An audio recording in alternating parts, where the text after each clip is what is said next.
Le damos la bienvenida a todos ustedes.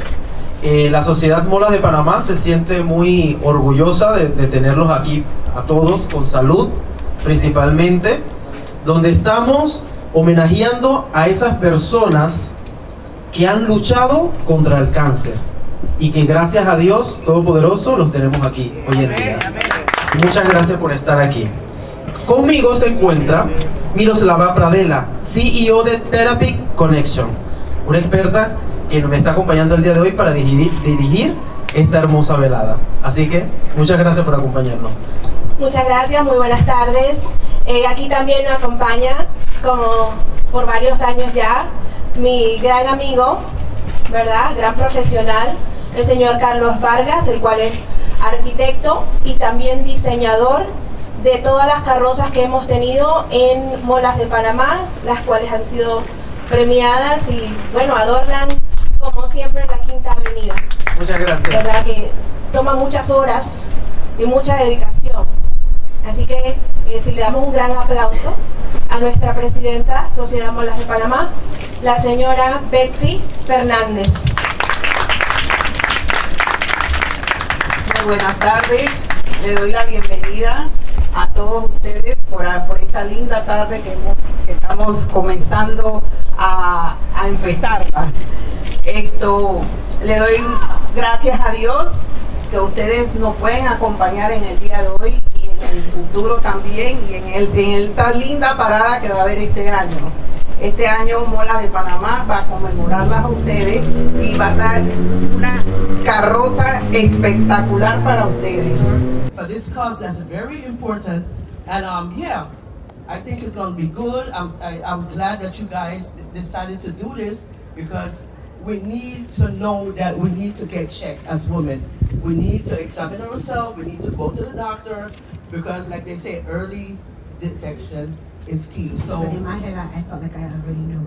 So it was always like, oh, we're gonna do this test, and we'll see, what the results were. But something told me in my spirit, I know that was God trying to prepare me for it, that I already knew what it was. So I think it didn't hit me like how you said it hit you.